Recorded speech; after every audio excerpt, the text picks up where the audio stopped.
ओम विघ्नेश्वराय वरदाय सुरप्रियाय लंबोदराय सकलाय जगद्दिताय नागायनाय स्तुतियज्ञ विभूषिताय गौरी सुताय गणनाथ नमो नमस्ते।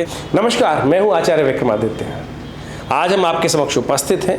हमारे मेष राशि वालों के लिए जून का आरंभ काल किस प्रकार से ग्रह योग बना रहा है और किस प्रकार से ग्रहों का परिवर्तन होने का योग आपकी राशि के अनुसार से बन रहा है। देखिए मेष राशि वालों, आपके लिए तो बड़ा महत्वपूर्ण समय आरंभ हो गया है जून के साथ ही। आपके ग्रह के स्वामी, आपकी राशि के स्वामी, आपके लग्न के स्वामी, विशेष तौर पर मेष राशि वालों के लिए, मेष लग्न वालों के लिए बड़ा इंपॉर्टेंट समय है, क्योंकि मंगल जो थे राहु के साथ ग्रास में चल रहे थे और कोई कार्य शुभ करने के लिए राहु ने उनको अस्त कर बिल्कुल विशेष तौर पर ग्रहण में फंसा रखा था। अब वो परिवर्तन का योग है। 1 जून से ही वो परिवर्तन का योग बना रहे हैं। मेष राशि में स्थित होकर शनि महाराज उन पर दृष्टि डाल रहे हैं। ये एक विचारणीय विषय अभी भी बना हुआ है और इसके कारण से आपके अंदर कुछ जिद सवार हो सकती है और कुछ ना कुछ थोड़ा शांति के साथ कार्य करने की ज़रूरत है। इस बात को अच्छे समझ के कार्य कीजिएगा। उत्साहित बहुत होंगे, लेकिन शनि की दृष्टि पड़ रही है तो उत्साह की हवा निकाल सकते हैं। तो ये ग्रह योग बन रहा है, लेकिन एक इसके साथ साथ एक और सुंदर योग बन रहा है। हम कार्य जो करते हैं उसमें कहीं ना कहीं सफलता भी चाहते हैं और धन भी चाहते हैं, और वो उसमें वहाँ बृहस्पति महाराज इंपॉर्टेंट प्रभाव उत्पन्न करने वाले हैं। बृहस्पति महाराज वहाँ पर बहुत सुंदर तरीके से जून के आरंभ काल में दूसरे दिन ही बहुत सुंदर तरीके से पदार्पण कर रहे हैं। वृषभ राशि में उदय होकर जो स्थिति उत्पन्न करने जा रहे हैं वो आपके लिए बहुत विशेष तौर पर महत्वपूर्ण रहेगी। 12 साल बाद ये योग बनता दिखाई दे रहा है और ऐसे में इन ग्रहों का प्रभाव क्या होगा आपके लिए वो भी समझने की आवश्यकता है। इसके साथ साथ जून के आरंभ काल में एक पंचग्रही योग बनने वाला है।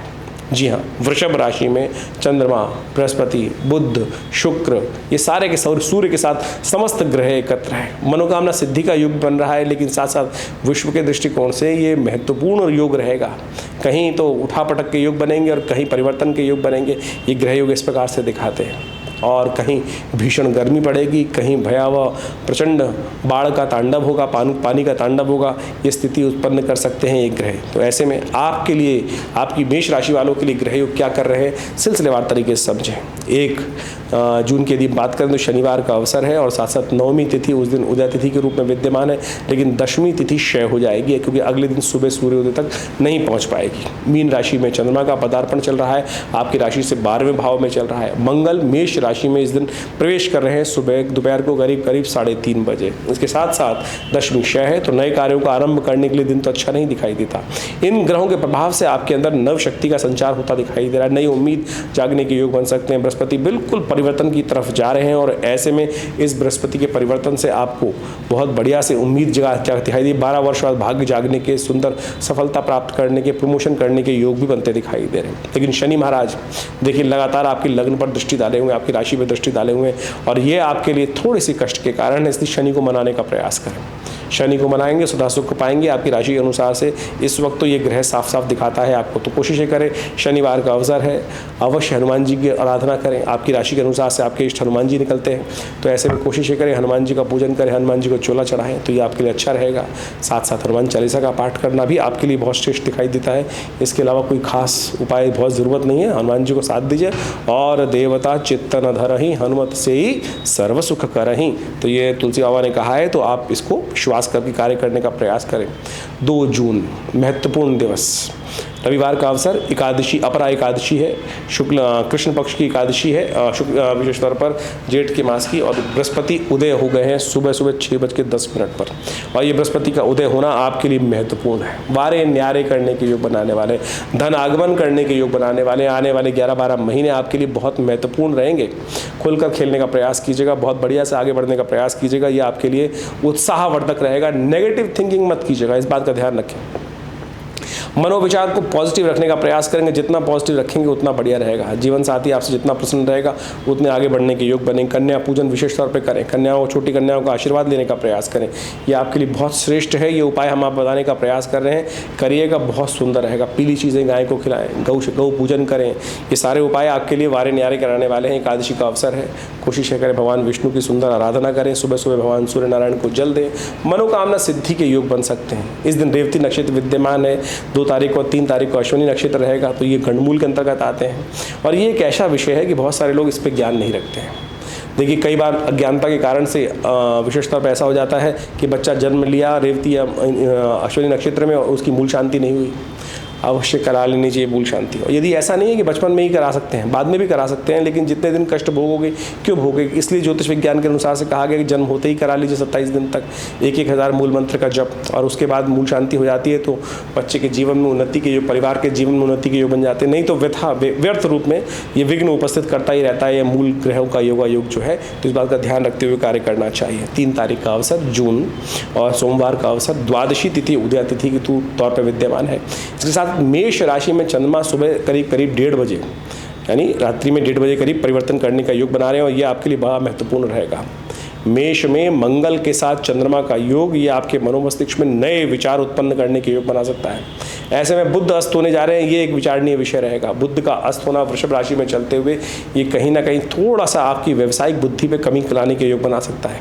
शनि महाराज वैसे ही मंगल पर दृष्टि डाल रहे हैं तो ये कहीं ना कहीं आपकी जिद, व्यावसायिक बुद्धि का अस्त, सही समय पर सही विचार ना आना, ये एक समस्या उत्पन्न कर सकता है। तो ऐसे में क्या उपाय किया जाए, कोशिशें करें। आपके लिए सबसे श्रेष्ठ ये है कि भगवान का विजया, भगवान शंकर को विजया, विशेष तौर पर भंग जिसे कहा जाता है, उसका अभिषेक करने का प्रयास करें। कन्याओं को कन्याओं के आशीर्वाद लेने का प्रयास करें। कुछ मीठी चीज़ें, लाल चुन्नी इत्यादि कन्याओं को वितरित करने का प्रयास करें। इससे बुद्ध के ग्रह योग परिवर्तन के योग बनेंगे और आपके लिए बहनों की सेवा करने का जितना प्रयास करेंगे, बहनों का आशीर्वाद जितना लेंगे, वो आपके लिए उन्नति के योग बनाएगा। तो इस बात का विशेष तौर पर ध्यान रखें। 4 तारीख का दिन 4 जून मंगलवार, ये मंगलवार बहुत ही विशेष है, बहुत विशेष मंगल है। बुढ़वा मंगल जिसे कहा जाता है वो भी है साथ में। विशेष तौर पर भारत के लिए तो बहुत ही विशेष है, विशेष योग बनता दिखाई दे रहा है। उम्मीदें जागती दिखाई दे रही नए दृष्टिकोण से और आपकी मंशाओं के अनुसार से परिवर्तन का योग जो बन रहा है, ये आपके लिए, भारत के लिए बड़े उत्थान का योग बनता दिखाई दे रहा है। भारत पुनः आगे बढ़ने के, अग्रसित करने के योग बहुत सुंदर तरीके से बनते दिखाई दे रहे हैं। भौम प्रदोष का योग है, बुढ़वा मंगल है, मासिक शिवरात्रि है, यानी त्रयोदशी का सुंदर योग बन गया है और ये आपके लिए कल्याण का योग बनाने वाला है। मंगल शनि से दृष्ट चल रहे हैं आपकी राशि के अनुसार से। ऐसे में मंगल को थोड़ा सा आप यदि उपाय के तौर पर संभाल लेंगे, शनि को संभाल लेंगे तो बहुत सुंदर योग बन सकता है। हनुमान जी की कृपा से ये सब चीज़ें ठीक हो जाती है। मंगल भी ठीक हो जाएगा और साथ साथ शनि का भी दोष हर लेंगे हनुमान जी।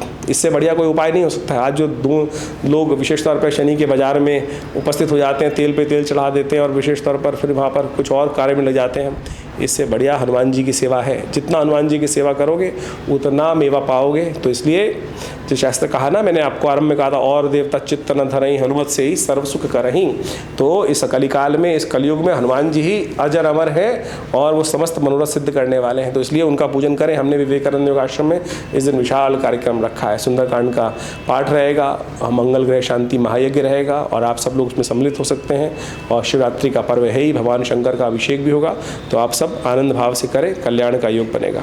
5 तारीख का दिन विशेष तौर पर बुधवार, चतुर्दशी तिथि है और वृषभ राशि में सुबह 4 बजे के आसपास चंद्रमा उदय होने का योग बना रहे हैं। ये पंचग्रही योग का निर्माण कर देगा। वृषभ राशि में पहुंचते ही चंद्रमा वहाँ पंचग्रही योग बनेगा।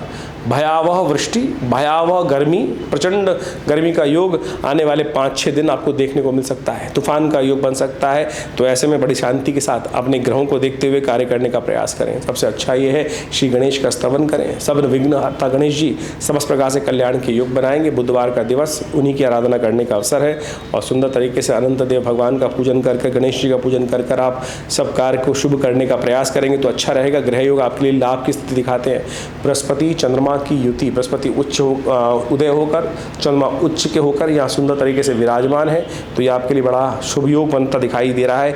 इसका लाभ लेने का प्रयास करेंगे तो बहुत शुभ होगा। 6 तारीख का अवसर, बृहस्पतिवार का अवसर, अमावस्या, गुरु बृहस्पतिवार की अमावस्या पड़ रही है और ये है शनि जयंती का पर्व। शास्त्र में कहा जाता है कि शनि को मनाएं सदा सुख पाएं। शनि न्याय के देवता हैं, दंडाधिकारी हैं जो आपके कर्म के अनुसार से आपको फल देने वाले हैं। हम अपने कर्म को सुधारने का प्रयास यदि कर लें तो अद्भुत रूप से, देखिए सब कुछ हमारे कर्म के अधिकार में ही है। दृढ़ विश्वास होकर, दृढ़ संकल्प होकर कार्य करने से, वट सावित्री का जो व्रत आज के दिन किया जाता है वो दृढ़ विश्वास का, दृढ़ संकल्प का ही प्रतीक है। असंभव को संभव करके दिखाया सावित्री ने।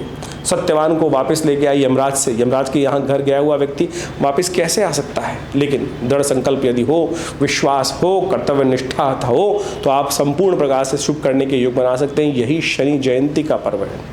तो इसलिए इस दिन हमने विवेकानंद योगाश्रम में बड़ा महत्वपूर्ण यज्ञ रखा है, शनि ग्रह शांति महायज्ञ। महर्षि पिपलाद का पूजन किया जाएगा, उनकी कथा का श्रवण किया जाएगा। हनुमान जी के 100 पाठ रखे हैं हमने। देखिए जो कहा गया है ना तुलसी बाबा ने, जय जय जय हनुमान गोसाई कृपा करहु गुरुदेव की नाही, अंत में कहा गया जो शतबार पाठ पढ़ जोई छूटई बंद महासुख होई। तो इसलिए हमने 100 पाठ हनुमान चालीसा के रखे हैं। 8 घंटे तक ये कार्यक्रम चलेगा। आप सब लोग भी सम्मिलित हों, पितरों के निमित्त तर्पण कराएं, भोजन कराएं, ब्राह्मण भोजन कराएं। ये शुभ तिथि है और इससे इन सब कार्यों को कर आप अपने शनि को अनुकूल कर सकते हैं। और आपकी राशि के अनुसार से शनि महाराज बहुत सुंदर चल रहे हैं, लेकिन दृष्टि डाल रहे हैं लग्न पर, आप पर। तो इसलिए आप यदि बैलेंस होकर कार्य करेंगे ना, ये कार्य कर लीजिएगा, तो शनि आने वाले 1 साल में आपके वारे न्यारे करा सकता है। बृहस्पति वारे न्यारे करने को तैयार उदित बैठे हैं। केवल आपको थोड़ा सा अपने आप को बैलेंस करके कार्य करना है। बहुत सुंदर योग बना है। ये तिथि वर्ष में फिर एक बार ही आती है, इसका लाभ लीजिए, अवश्य मनोकामना सिद्धि के योग बनेंगे।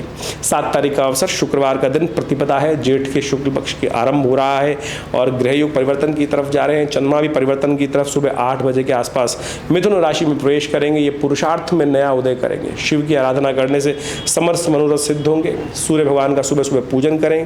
करवीर व्रत है इस दिन। कहा जाता है भगवान सूर्य को अर्घ देने से एक कनेर का पुष्प डालकर, थोड़ी सी रोली डालकर, थोड़ा तांबे के अंदर जल देकर, थोड़ा मीठा डालकर भगवान को ये अर्घ देंगे सूर्य को, तो बहुत अद्भुत प्रकार से आपके समस्त दोष। सूर्य इस वक्त आपकी राशि में मनोकामना सिद्धि का योग बनाते दिखाई दे रहे हैं और यदि उनका ये पूजन इस दिन कर लेंगे तो कहा जाता है कि आने वाले 10 दिनों में बहुत महत्वपूर्ण, क्योंकि 10 दिन अभी हैं यहाँ पर और ये आपके लिए बड़े महत्वपूर्ण योग बनाते दिखाई दे रहे हैं। तो इसलिए मनोकामना सिद्धि पॉजिटिव दिन है आपके लिए। अच्छा सोचोगे तो अच्छा हो जाएगा, बुरा सोचोगे तो बुरा हो जाएगा। पॉजिटिव थिंकिंग सोचते हुए कार्य करने का प्रयास करें, नेगेटिव हटा दीजिए। ये दिन चमत्कार दिखाने के हैं, तो चमत्कार आप दिखाने के लिए विचारों को पवित्र रखने का प्रयास करें। 8 तारीख का दिन शनिवार का अवसर, द्वितीया तिथि इस दिन विद्यमान है। ग्रह नक्षत्र आपके बड़े अनुकूल बने हुए हैं, पुरुषार्थ का अवसर है। समय सही दिशा में कार्य करने का है। नेगेटिव हटाकर पॉजिटिव तरफ सोचते हुए कार्य करेंगे तो अच्छा रहेगा। शनिवार का अवसर है। शनि महाराज आप पर भी कृपा करने के लिए सुंदर योग बना रहे हैं, तो ऐसे में वे सुंदर रूप से हनुमान जी का स्तवन करें, शिव का ध्यान करें और हो सके तो विशेष तौर पर पीपल के पेड़ का पूजन करें, शनि के मंत्र का जप करें, शुभ होगा। 9 तारीख का दिन रविवार का अवसर, तृतीया तिथि विद्यमान है इस दिन और कर्क राशि में चंद्रमा प्रवेश करते दिखाई दे रहे हैं दोपहर के मध्याह्न काल में।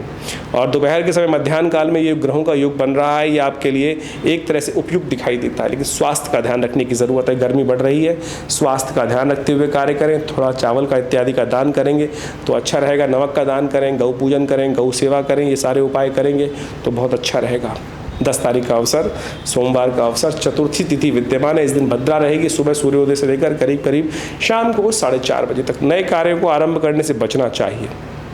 ग्रह नक्षत्र दिखाते हैं आपकी राशि के अनुसार से आपके लिए महत्वपूर्ण कार्य करने के दिन दिखाई देते हैं, लेकिन कुछ कार्यों में खर्चा अधिक होने के योग दिखाई देते हैं। खर्चों को बैलेंस करते हुए कार्य करेंगे तो अच्छा रहेगा। ग्रहों के अनुसार से जो उपाय बताए गए हैं वो करिए। विशेष तौर पर भगवान शिव का, पार्वती जी का, चतुर्थी है तो भगवान गणेश का पूजन, शिव पंचानन का पूजन करेंगे तो समस्त प्रकार से कल्याण का योग बनेगा। ज्योतिष विज्ञान के अंतर्गत फलित ज्योतिष को समझने के लिए 2 प्रकार से ज्योतिष की गणनाएं की जाती हैं। गणनाओं का फलित जिस प्रकार से एक तो गोचर के दृष्टिकोण से किया जाता है, जिसके साथ हम आपके साथ लगातार जुड़े रहते हैं कि यानी आज के ग्रह योग आपकी राशि के अनुसार से चंद्रमा जहां आपका विराजमान है वहां के दृष्टिकोण से देखते हुए आज जो गोचर में ग्रह परिवर्तित हो रहे हैं वो क्या प्रभाव उत्पन्न कर रहे हैं। इसके साथ साथ मूल जन्म पत्रिका भी बहुत इंपॉर्टेंट विषय है।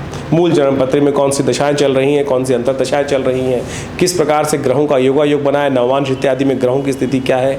हर व्यक्ति के अनुसार से देखिए, गोचर के दृष्टिकोण से जब हम राशि के हिसाब से फलित करने का प्रयास करते हैं तो एक जनरल कैटेगरी के हिसाब से हम बता सकते हैं, समझ सकते हैं कि किस प्रकार के ग्रह योग है। अब व्यक्ति जिस पायदान पर बैठा है, आप समझें कि पहली मंजिल पे, दूसरी मंजिल पे, 100वीं मंजिल पर, पहली सीढ़ी पर है, 10वीं सीढ़ी पर है, या भूतल ग्रह के मतलब जमीन के अंदर दब फंसा पड़ा है, उन सब ग्रह स्थिति को समझते हुए वो मूल जन्मपत्री से पता चलेगा कि स्थिति क्या है व्यक्ति की, और फिर गोचर में ग्रह का परिवर्तन क्या हो रहा है, किस प्रकार से परिवर्तन का योग बन रहा है, उन सब चीज़ों की गणनाएं हम आपके समक्ष उपस्थित करते हैं।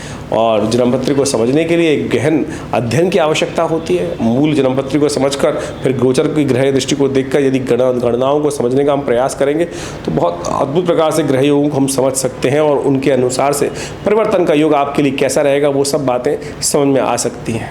तो आप सब जन्मपत्री को, ग्रह योग को जो हम आपको समझाते हैं गोचर के दृष्टिकोण से, उन सबको समझकर अपने जीवन में आने वाले समय को मूल रूप से समझने का प्रयास कीजिए। ग्रह योग क्या किस प्रकार से खेल कर रहे हैं, और हमारी ज्योतिष गणनाओं के माध्यम से हम इस समय में जब आपके साथ रहते हैं तो हम वास्तविक तौर पर पौराणिक कथाओं के माध्यम से, पौराणिक योगों के माध्यम से, जो विशेष तौर पर पंचांग के अंदर हर रोज लिखी होती है कि आज कौन सा उत्सव है, किस प्रकार का वार है, कौन सा नक्षत्र है, उसके अनुसार से कौन सा उपयोग, जो शास्त्र के अंदर जो उपाय इत्यादि वर्णित हैं, कथाओं के माध्यम से वर्णित हैं, वो हम इस फलित के अंदर जोड़ने का प्रयास करते हैं। ज्योतिषीय दृष्टिकोण से, कर्मकांड के दृष्टिकोण से उन कथाओं को साथ जोड़कर, उन उत्सवों को साथ जोड़कर यदि उपाय करेंगे तो वास्तविक तौर पर उनसे कल्याण का मार्ग ही प्रशस्त होगा। आज ज्योतिष विज्ञान के माध्यम से बहुत सारे लोग केवल टोटकों में फंस जाते हैं, और ये कैसा कर लो। देखिए, ज्योतिष के अंदर यदि पंचांग को आप देखेंगे ना, तो वहाँ हर रोज़ नए उत्सव वर्णित हैं, और उन उत्सवों के पीछे कथाएं भी वर्णित शास्त्रों में, पौराणिक कथाओं के अंदर आती हैं। उन सबको समझेंगे तो आप देखिएगा हमारे इस कार्यक्रम में हम उन्हीं पौराणिक कथाओं को ही जोड़ते हुए, उन पौराणिक मतों को जोड़ते हुए, उन पौराणिक उत्सवों को जोड़ते हुए, समझते हुए उन उत्सवों को आपके साथ वर्णित करने का प्रयास करते हैं। और यदि उन उपायों को आप करेंगे तो हमें विश्वास है, हमने देखा है कि अद्भुत रूप से कल्याण का मार्ग प्रशस्त होता है, कष्ट दूर होते हैं। पौराणिक कथाएं जो हैं बड़ी महत्वपूर्ण हैं, और पंचांग ने उनको बहुत बढ़िया तरीके से समझाने का प्रयास किया है। तो हम उन सब के माध्यम से आपको आपके समय के अनुसार से उन सब उपायों को जो बताते हैं अवश्य करिए। देखिए, परिवर्तन का योग अद्भुत बनता है। शास्त्र कहता है, एक घड़ी आधी से पुनियाद, तुलसी संगत साथ की, हर एक कोट अपराध। तो कोशिश ये करें, इन उपायों को जीवन में स्थान देने का प्रयास करें। और हमारे विवेकानंद योगाश्रम में हमने पिछले करीब 60 सालों में सदगुरु आचार्य ऋषिकेश देव जी के महाराज के सानिध्य में विभिन्न भारतीय पराविद्याओं पर शोध किया, चाहे वो मंत्र विज्ञान है, चाहे वो यज्ञ विज्ञान है, चाहे वो भारतीय विभिन्न क्षेत्रों में योग विज्ञान के माध्यम से, और बड़ा एक शोध संस्थान विकसित किया। यहाँ पिछले करीब हमारे आश्रम पे 60 सालों से नित्य 8 घंटे यज्ञ होता है। विभिन्न मंत्रों पे हमने शोध करके देखा है। बहुत सारे लोग ऐसे आए कि जिनके जीवन में शारीरिक कष्ट अद्भुत रूप से था। एक तो कई कष्ट तो ऐसे आए कि बिल्कुल कोई दवाई काम ही नहीं कर रही थी, और जैसे ही महामृत्युंजय मंत्र का प्रयोग किया गया उनके लिए अनुष्ठानिक तौर पर देखिए आप परिवर्तन का योग बना। विभिन्न ग्रह योग ऐसे थे कि विकट परिस्थिति में थे, केस पे केस, कोर्ट में जमानत भी नहीं हो रही थी, लेकिन ऐसे में दुर्गा शमनी का, सुंदर भगवती दुर्गा का प्रयोग किया गया, और उन केसों के माध्यम से उनके जीवन में कष्ट के दूर पड़े। शत्रु लगातार परेशान कर रहे थे। ये सब वास्तविक तौर पर शास्त्र में जो वर्णित कथाएं हैं उनको भी हम समझे। बगलामुखी जी का प्रयोग बड़ा दिव्य है, और कहा जाता है कि मुकदमे इत्यादि विजय में शत्रुओं पर विजय प्राप्त करने के लिए वो अद्भुत रूप से कार्य करता है। हमने हजारों बार करके देखे ये सारे प्रयोग, बिल्कुल प्रत्यक्ष रूप से काम करते हैं। श्रद्धा के साथ, विश्वास के साथ इन सब चीज़ों को किया जाए तो जीवन में कष्ट दूर होने के योग अद्भुत रूप से बन सकते हैं। तो विभिन्न उत्सव जो समय समय पर आते हैं हम आपको अवगत कराते रहते हैं, उन मंत्रों को साथ भी आपको जोड़ने का प्रयास करते हैं। हमारे आश्रम में जैसा नित्य हमने कहा आपको कि नित्य 8 घंटे यज्ञ होता है। माँ भगवती का सुंदर शिवविग्रह विराजमान है, जो 1947 में मुल्तान से आया, और आज उनके ही सानिध्य में चमत्कारिक मंत्रों का यज्ञ जब करते हैं तो उनके कार्यों की, मनोकामनाओं की फलीभूति होने में हम बहुत अद्भुत प्रकार से देखा गया है, प्रयोगों करके देखा गया है कि वो फलीभूत होते हैं, चमत्कार उपस्थित होता है। तो आप नित्यप्रति आश्रम में होने वाले यज्ञों में हर रविवार को पधार कर उसमें सम्मिलित हो सकते हैं। विभिन्न कार्यक्रम समय समय पर होते रहते हैं, उनको अवगत आपको कराते रहते हैं। हॉस्पिटल इत्यादि में बहुत सारे कार्य चलते हैं। विवेकानंद योग नेचुरोपैथी आयुर्वेदिक हॉस्पिटल जो चल रहा है, गौशाला की चल रही है, साथ साथ विभिन्न भंडारे चलते रहते हैं समय समय पर। आप सब भी उन सब कार्यक्रमों में आश्रम के साथ जुड़ सकते हैं। आपका स्वागत है। धन्यवाद।